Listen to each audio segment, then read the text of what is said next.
Preview. President Donald Trump, for all his bluster and outward aggression, is a weak man.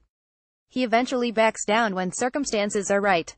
For example, he hasn't fired Attorney General Jeff Sessions.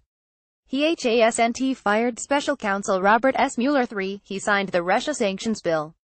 He fired Michael Flynn and seems to have regretted it ever since. He reaffirmed our support for NATO. He signed a budget resolution without funding for the wall. He did not withdraw from NAFTA. He now has singled out for condemnation the KKK, neo-Nazis and white nationalists. We do not know if a certain combination of advisors prevailed upon him to do what he had so strenuously rejected. What is clear is that his position with his base is weakening and his overall polling numbers are still sinking. He hit a new low in Gallup at 34% approval and new high in disapproval of 61%. He therefore may be amenable to even more pressure going forward. So what works with him? First, he would rather bully aides into leaving e.g. Sessions than take the initiative to remove them himself.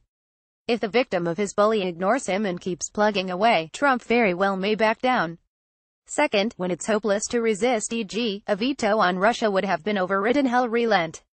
Third, when many Republicans are on the other side, he usually does not have the wherewithal to persist in a ridiculous position.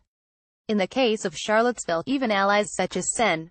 Tom Cotton, Rock, singled out and denounced the white supremacist groups.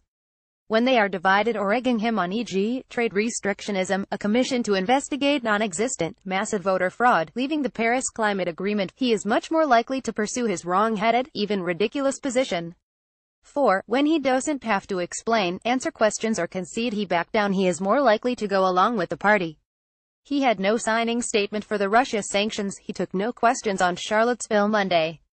Remember, protecting his ego is his constant task. Hearing that he lost is unbearable.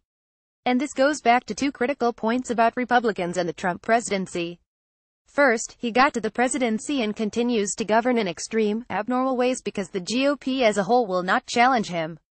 If House and Senate leadership, for example, can drain the Trump swamp by requiring full disclosure of his tax returns, ending nepotism and enforcing the emoluments clause, they can speak with one voice to demand outright heroes such as Stephen K. Bannon and Sebastian Gorka leave the White House. They can, once again, refuse to fund the wall, or the phony election fraud commission. Trump, we've learned time and time again, can be forced to back down when the deck is stacked against him. Second, Trump has no real beliefs. Other than feeding his base, undermining his opponents, concealing his finances and racking up wins, he doesn't much care what comes out of Congress. It's therefore incumbent on constructive lawmakers, including the Problem Solvers Caucus in the House, to set forth bipartisan, reasonable proposals on tax reform, not huge tax cuts for the rich, infrastructure, legal immigration, not slashing it in half, and shoring up the individual healthcare market. Trump lacks moral and political leadership. It's time for responsible public figures to fill it. As for Trump, GOP lawmakers, when appropriate, should denounce his lies, egregious pronouncements and wrong-headed policies. Otherwise, frankly, they should ignore him and instead follow an agenda that will draw bipartisan support.